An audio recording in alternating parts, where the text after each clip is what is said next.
Hi, M5771. Please introduce yourself. My name is Maria Angela Canyon. I'm 26 years old. I'm single mother with 2 children, 7 years old and 3 years old. I'm Roman Catholic. I live in Antipolo, Rizal. Okay, you are living on your religion Roman and Catholic. your highest educational attainment. Vocational graduate. Of what course? Food processing and seafood.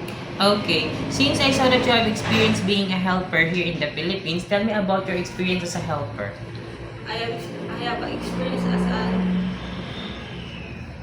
nanny for 6 months old and ironing, cooking, and cleaning the house. Okay, and you have another experience also on your second employer, right? For almost 1 year. Yes.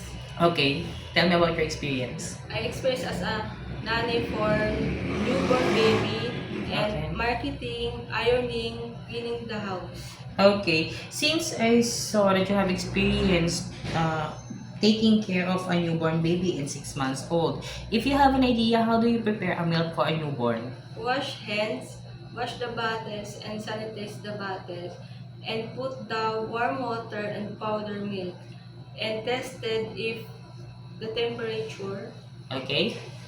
and shake and feed the baby. Okay, if the baby is crying, what will you do? I will check the temperature and will check the diaper and tummy. Okay, and if the baby doesn't stop to cry after you check the temperature, the tummy, and also you change the diaper, everything that you have done to the baby to make it stop to cry doesn't work, what will you do? I will call my employer. Okay, and what you will say to your employer? If the newborn baby will not stop crying, Okay, that's the right thing you should do because maybe only the parents know what to do to the baby to make it stop to cry, right? Why do you want to work in Hong Kong? I will earn money and provide the needs of my family and 2 kids. And how long do you want to work in Hong Kong? 3 years more. So it is okay for you to extend your contract if your employer wants you to extend. Yes. Okay. Do you have any idea how to prepare Chinese food? I have no idea. But it's okay to you to learn. Yes. And how will you learn? I will learn YouTube. I will watching YouTube and Google. Okay, and you could also buy cookbooks, read some cookbooks so that you could learn. And also, if your madam and sir have a time to prepare foods for themselves, you could also help them how do they prepare so that you could learn, right? Yes. Okay, if your employer prepared some food that you are not familiar of, it is okay to you to eat the food that they provide. Yes. It is okay to you to share jobs with the helper. Yes. How about sharing room with kids? Yes. How about work on Sunday or on a holiday set up by your employer? Yes. It is okay to you to take care of pets. Yes. How about elderly? It's okay with you to take care. Yes.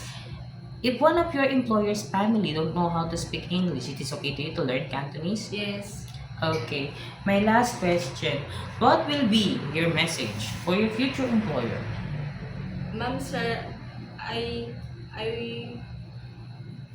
Ma'am sir, I can hire me Okay. because I'm honest, trustworthy and resilient.